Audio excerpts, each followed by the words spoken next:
Yes, we invited government. No consultation. Yes, we invited government even to those meetings like the ones we have had in Mombasa this week. But you see, even when they come to those meetings, they come to read to us the Riot Act. You will do this. This is the amount of money you should charge. This is the amount of fees you should charge.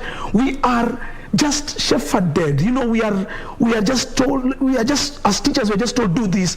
And not because we can't really question. You know, we are employees. We are civil servants of the government. We can't question. The truth of the matter, the consultation levels with unions, with teachers, is very minimal. And that's why you have seen a lot of war in unions like NAT. When you see a strong leader in a union like NAT, like let's say Wilson Sossion, he had to be fought very hard because he was too open, too you know, they saw him as too militant, too demanding. So there is little consultation that goes on. So if you are to give your you know, insight on the way forward, on how do we achieve education that is bringing equality, education that considers quality also, education that will ensure that a child in the remotest part of this country has a competitive advantage similar to that who is maybe in most of these urban centers. How do we get to that particular equal playing ground when it comes to education? Actually, that is now what we call, and that's what some of the United Nations called SGD4. You know, it is something that is being looked for globally to achieve equality in education. It's a very big concern globally. But I want to tell you, as a country, we as Kenya, the results are just about to announce. You will see the best performing schools may come from a certain area. You may also discover the students who may not perform very well will come from a certain area. I have been in the world of advocacy for education. I went to Wajir, I went to Mandera, I went to the northern part of this country. One time, there were classrooms and the Form 4s were sitting this exam. They were doing without teachers. Teachers ran away after the, you know, the terror attacks. Because of because of the security issues. And it took so long for the government to do anything to return teachers back there. You know, those kind of concerns mean equality in education has become a very big problem. It's a big concern, not just in Kenya, it's a concern globally. And the best we can say here is, it all starts again with the leadership and the consultation between teachers and experts and government machinery. In the education sector. Yeah. So the 2021 Kenya Certificate of Secondary Education examinations results are just to be, you know, they are going to be released any minute from now. Perhaps it would also be prudent to ask you, what are some of your expectations? Yes. One, I want to tell even our listeners that I don't think the minister will announce schools, the top schools, like, you know, it used to be those days, because they're trying to remove that competitive edge between schools. You know, there was that bottleneck kind of competition between schools. But at the end of the day, media houses like this one, analysts like us, we shall sit down and look up the mean scores of this each and every school, and by tomorrow evening or even by tomorrow morning, you will see in the media houses like this one, they will already be telling us which schools have performed very well. Yes, we are going to see the results. They will tell us that some students have done very well, some schools have passed. But one thing they may not tell you, and you'll have to find out for yourself, my dear listeners, is there are very many students who will not perform very well. And the reasons why they're not performing well, some of them are to do with the management of schools and education sector. Actually, going by last year's exams, more than 30% of the people who sat exam last year, there were around 700,000 students. Almost 150,000 candidates in last year's 2020 KCSE exam got C- and below.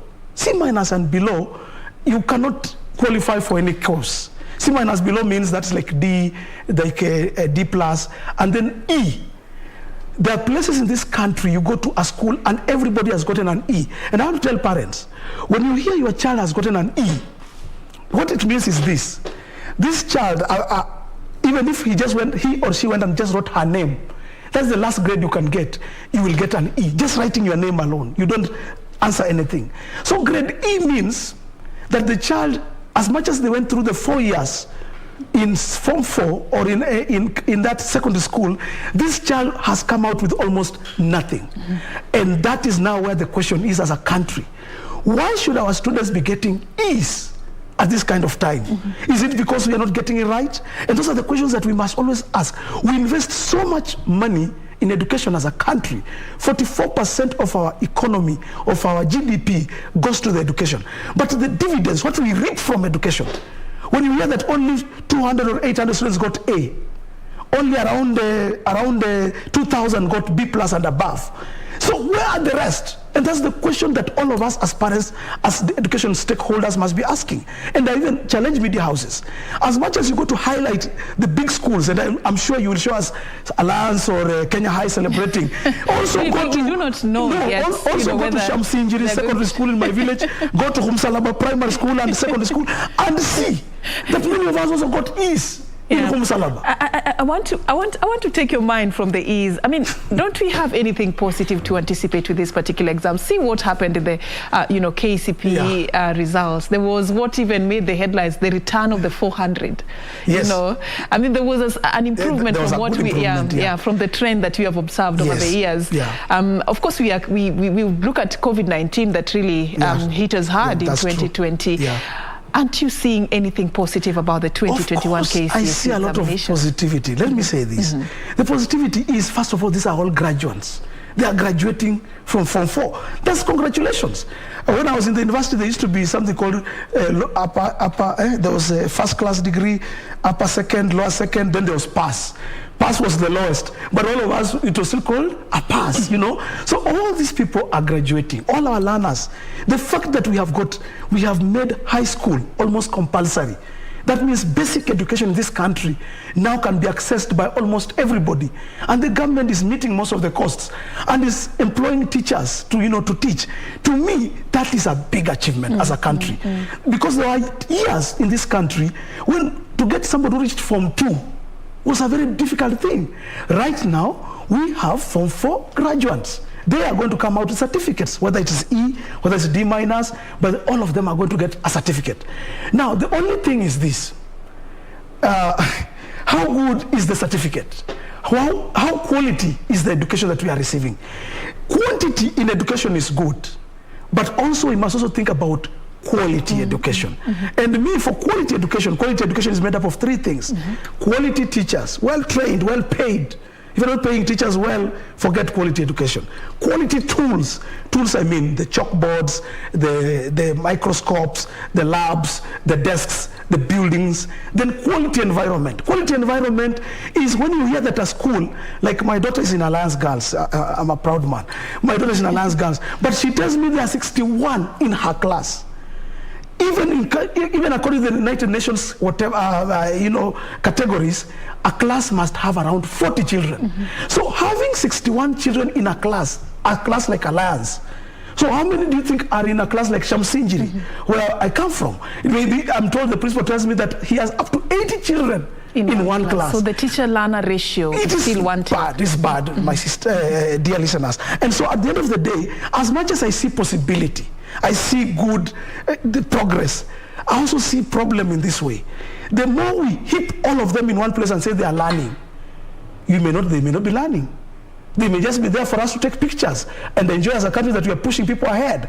But at the end of the day, what are the dividends we are getting from all these children who go to these schools? When all of them get D minus, D plus, and below, then we are not reaping very well from what we are investing. Of course, there is that push to ensure that each and every person gets access to basic education. No wonder we've had, programs such as that 100% transition program, the free primary education. And this, I would say, is a step in the right direction. But then how do we improve the learning outcomes in as much as we are bringing, children to, how do we improve the learning outcomes? That is a good thing, that's a good question. First of all, is something like now we are hearing about a new curriculum. Yes. The CBC. The CBC coming around is a very important thing. To me, and those of us who have been in the education advocacy sector in this country, we are saying, yes, CBC is great. Actually, it will eliminate some of the things that we are doing even right now. You see what we are seeing, like release of exams, where we're going to see schools being mentioned and maybe teachers being mentioned and maybe some children getting mentioned as having done very well. CBC is eliminating that. CBC comes in and says, we are no longer exam-oriented. Our country should not be exam-oriented. our education sector should not be exam oriented. It should be the abilities oriented, the abilities of the child. Not all children are talented to do paperwork, you know, or not all children can do mathematics and chem and biology. Not all children can do all that, but there are children also talented in different areas. Some can do music, some can do, we have seen nowadays, DJs are doing very well, more than even some of us who are employed as teachers. We are seeing footballers, Ronaldo is earning good money, we are seeing athletes, you know. So the new curriculum was part of that good idea. That as a good idea, we don't need to make our education system exam-based. So those are some of the things that we need to improve on. Remove the exams. Too much examining is not good. It makes us zombies, you know, kind of, let me not use that word, it's a bit too harsh. It makes us to be more, just rigid. Rigid, that's the word. Rigid. We are in a tight jacket. You must pass the exam. So your parent is always on you. Toto, pita mutiani. Usipopita mutiani, hakuna mahali utaenda maishani. Maisha yako itaisha. So this is a good development in CBC. The only issue about CBC is that maybe the implementation and the way it's being done and the politicization and of how it has been received. And how it has been received. Even by the parents. Yes, because parents are looking at it as if it's also now a burden on them. You know, it's like parents have also been made to go back to class. Is it? Yes. From where you sit, is it a burden to parents? It is a burden to parents. It's a burden to parents economically. It's a burden to parents. All of us are we are looking for money out here, but now we have to go out back to our houses to do photocopying for the children, to do homework, to do what? Actually, CBC integrates, it brings in the parent in the learning sector, so that the parent and the child are all together learning together. There's that kind of whatever. So is that not a good thing? It's a good thing, but are we yet there as a country? When you go to places like some parts of this country, you have got nomadism, you know. We have parents who don't even stay in their houses. We have parents who are roving around the country, you know, looking for their animals to get water and grass, you know. And so can you go to West Pokot and tell a parent, for example, sit down here and do homework with your child? He is out there in the field, you know, taking care of his animals. So as much as CBC is good, but it's not working, it doesn't bring that equality that we have been talking about a few minutes ago. And it is expensive. That's why publishers right now, I was in Mombasa for the heads meeting. The people who are enjoying in this country and who are living large when we were in Mombasa for the conference that just ended are publishers. The people who are printing these materials for CBC are reaping big. Because when you change a curriculum, there is always a beneficiary, and the beneficiary is the printer, the person printing the books, the materials. And right now I have a list in my house. My child is going to grade 5. The list of books that I have received as a parent for grade 5 are more than fees that I'm going to pay for my child at Alliance Girls. Just the books alone. I'm not talking about anything else, fees. I'm just talking about the books. And all this money must be going somewhere to some publisher. And you see, CBC has come, yes, it's good. But are we ready to receive it as parents? Can we afford it as a country? You saw the budget, how it came out. That budget, as much as when it was read out, it showed that education is going to take a lot of money, especially the CBC implementation. Yet the same budget also, the person who read the budget also went ahead and said, it has a gap. As much as we have budgeted for this, we don't have that money. Meaning, we want to implement a very expensive education curriculum, yet we don't even have the money. We are hoping that some well-wisher will give us the money. But the train has already left the station. Would we rather go back, or how best can we take advantage of this opportunity that even you yourself is citing is a good and a step in the right direction, that CBC is actually going to sort of neutralize the rigidity of, you know, passing the exam. Whether you've gotten the skills, whether you've acquired whatever it is you've been taken through in your learning journey, doesn't matter. As long as you score the highest grades. I mean, how do we take advantage of the CBC, you know, curriculum without looking at the negativities that are there? No, you know, everything is about money. I don't think it's just that it's a good thing, we want it. But you have to train the teachers. I am a teacher at a high school level for almost 20 something years. I was in Mombasa with my fellow colleagues who are teachers, and all of them are telling us we are yet to be trained about how we'll receive the ones who are coming into high school. In the end of this year, there's grade 6. CBC is getting into high school, lower secondary school, lower high school. Now, my colleagues in high school are yet to know and to understand what CBC is all about. Can you imagine? We have got 6 months to go into having to receive these guys in our high schools, and we are not yet trained. We don't know what's all about. So I'm not saying that it's a bad thing. The thing is, we were in a hurry. Kwame Nkrumah, the founding president of Ghana, said, sometimes in Africa, we are like people who are late to catch a train. You know, others left, the train left. Left the station. They left the station, as you put it, that the train has left. So all we are doing now, we are running after that train. And they're trying to tell everybody, you see, we also have trains we want to catch. But we are getting it wrong. As long as the train has left, but without the engine is the teacher, the engine is the learners, the parents. Then as much as the train has left, you must ensure that that train has enough fuel to go, which is the economy. You must ensure that the train has got good drivers to drive it, which are the teachers, and that is the issue. Okay, sorry to cut you short. Remember, you're also following up for you the updates on the plans to inter the third president of the Republic of Kenya, Mwai Kibaki, whose death was announced yesterday. Right now, we just want to cross over to Harambee House right here in Nairobi. The Interior Cabinet Secretary, Dr. Fred Matiang'i, is giving an update with regards to that. The family of the late His Excellency President Mwai Kibaki. We have finalized preliminary plans for the state funeral of His Excellency President Mwai Kibaki, and would like the public to know that this will take place on Friday the 29th of April 2022 at Nyayo National Stadium, and President Kibaki will then be laid to rest in Othaya in Nyeri on Saturday 30th April 2022. Before then, the President's body will lie in state at the National Assembly for 3 days,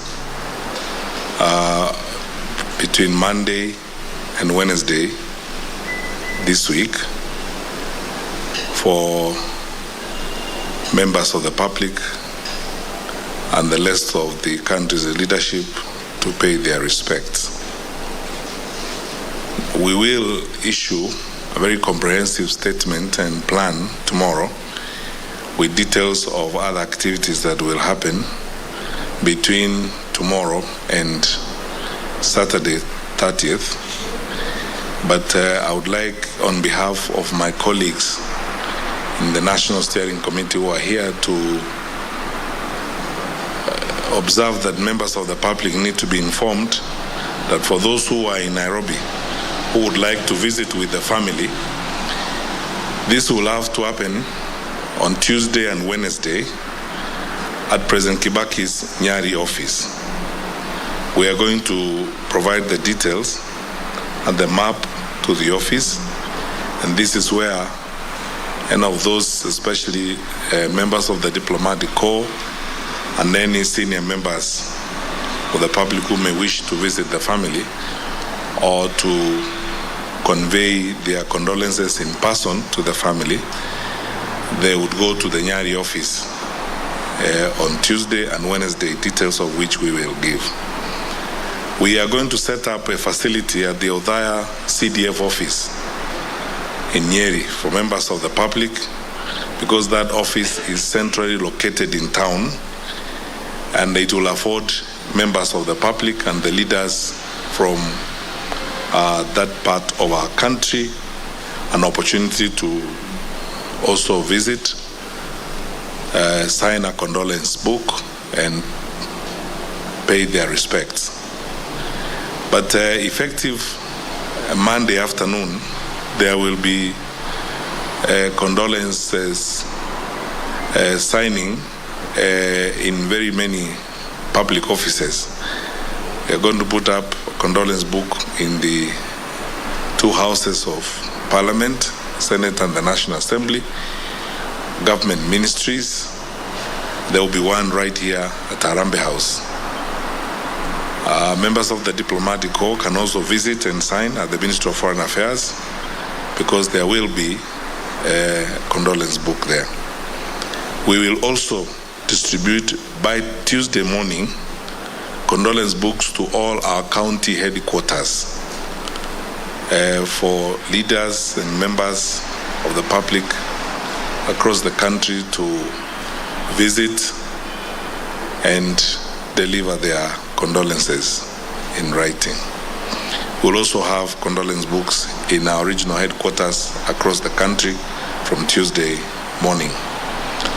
So on my own behalf, on behalf of my colleagues in the National State Funeral Steering Committee, including the members of the family of His Excellency President Mwai Kibaki, who have joined us this morning, once again, we would like to continue to pray for the nation, pray for the country during this difficult time, and pray that the Lord strengthens all of us, and especially the family of our beloved retired President Kibaki during this difficult moment. And finally, reiterate a commitment of the government, as was outlined by His Excellency our President yesterday, that President Kibaki will be given a state send-off with the highest honors because of the distinct service he rendered to our country. That's all for now, ladies and gentlemen, and thank you so much for joining us.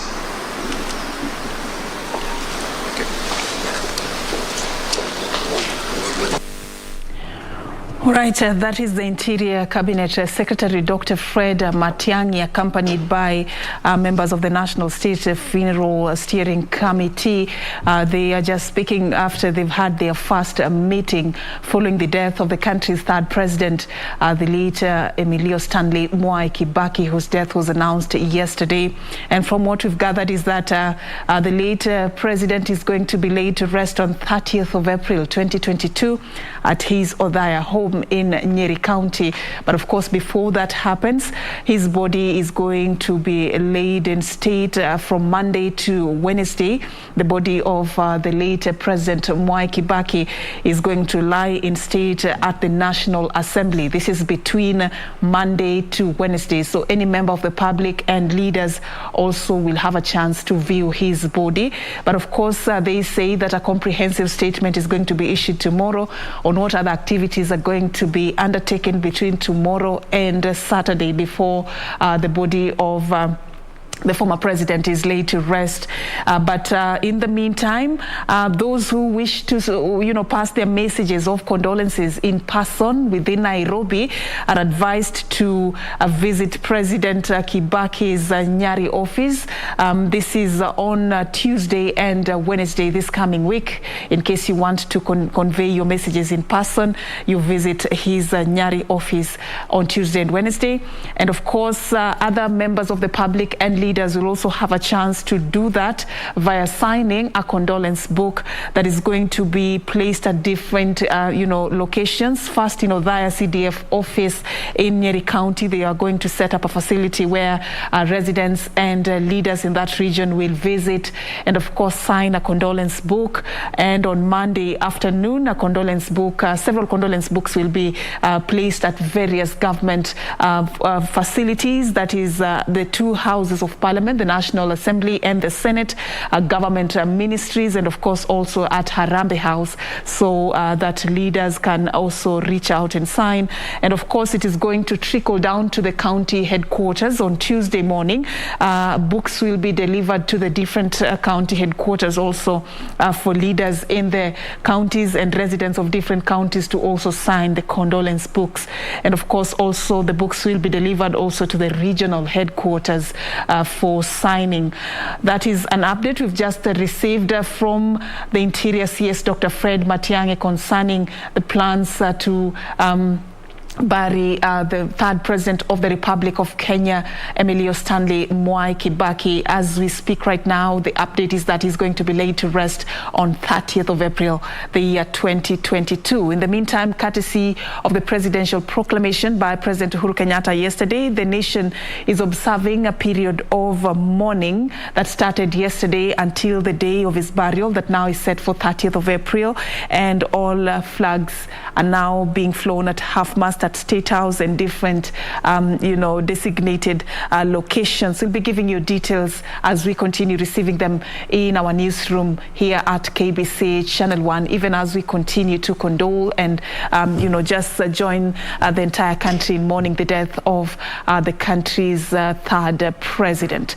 Now, in studio also, some of the issues we are following up for you include the expected release of the 2021 Kenya Certificate of Secondary Education Examination results that should be happening any minute from now. And we have just been having a conversation ahead of that. We have our team at the Kenya National Examination Council headquarters right here in Nairobi, just following up that for us. Any minute from now, we should also be crossing over to this particular venue. You can see there stakeholders already seated and waiting for the official, commencement of that particular event. These are pictures we are getting from the Kenya National Examination Council headquarters right here in Nairobi.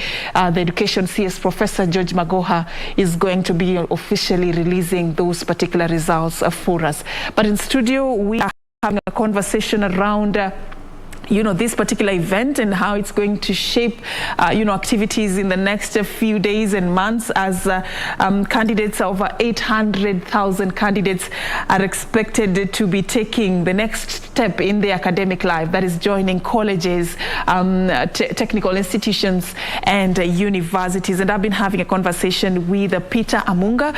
He's an education advocate. Thank you, Peter, for staying with us. And just to take you back to what we were discussing earlier concerning the examinations, there's been a lot of talk, around the choice of schools. And we saw that when, the candidates of the 2021 Kenya Certificate of Primary Education were being slotted in different secondary schools across the country, parents really insisted they had a preference for certain schools. We had complaints and concerns about, not getting a chance in specific schools, yet their children performed very well. As an educationist, I'd just like to ask you, as we anticipate these results, is the choice of the school, does it have anything to do with how the child is going to perform at the end of the day? Of course it does. What happens is that all of us will remember when we were in school, one of the biggest important exercises in the life of a candidate is when the teacher comes and says, which school would you like to go after you have standard 7 or standard 8 for that matter? This choice of school that a child goes matters this way. Every school in this country has got a culture. Every high school, I've taught in different high schools. Every school that I've taught in has a different culture. The culture at Kisumu Boys High School is very different from the culture at Kakamega High School. The culture at, say, Mukumu Girls is different from the culture at Kenya High. Sometimes it's to do with religion. Some of our schools are kind of have some bias towards maybe the Catholic Church, or maybe towards the Muslim faith, or maybe towards the Christian faith. Maybe Alliance is the Togoto, So there's that kind of also that culture that came into schools that was brought by the missionaries, when they began the schools. Some of those schools have got a history. Now, I've talked about the culture and tradition of the school. Some of our schools also have got something we call a history. Like, for example, at Maseno School, the people who went to Maseno School will always tell you, the Maseno, those of us who are in Maseno, So it comes with a bit of pride. There's some pride that the Maseno, So when you go somewhere, even to a social joint, and you talk, and you are seated with people who learned maybe in that place, they tell you, where did you go to school? You mention a school like Shamsinjiri where I went.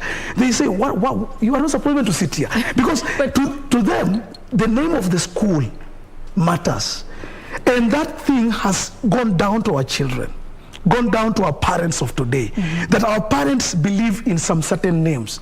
Precious Blood Riruta, the Loreto Limuru.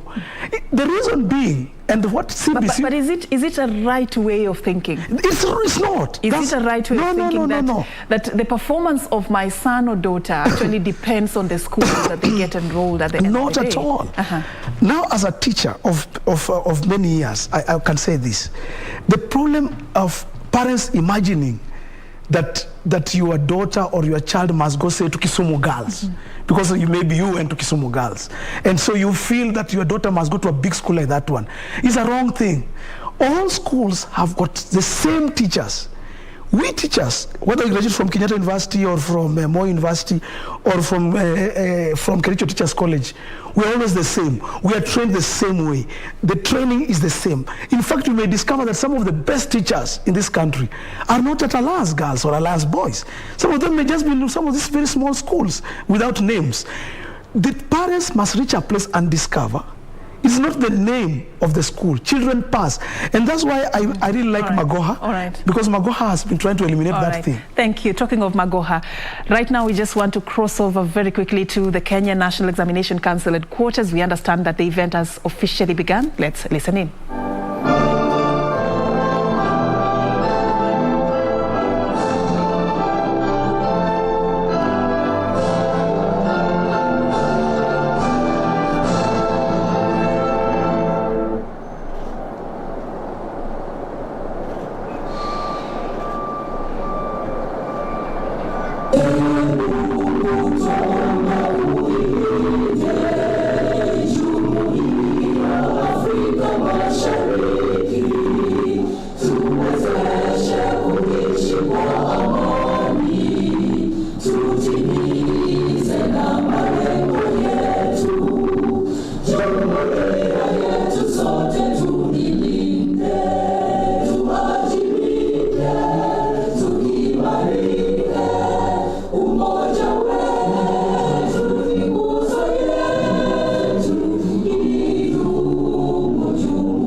Thank you very much. We've made upstanding, and I would like to request that we observe a minute of silence in honor of the departed soul of our third president, His Excellency Mwai Kibaki. 1 minute of silence.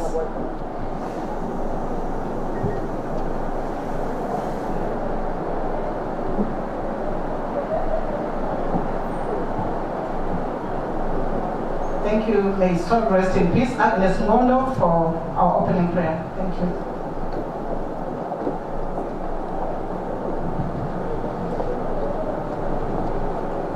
Let us bow our heads for a word of prayer. Our Father and our God, we humble ourselves in your presence this afternoon.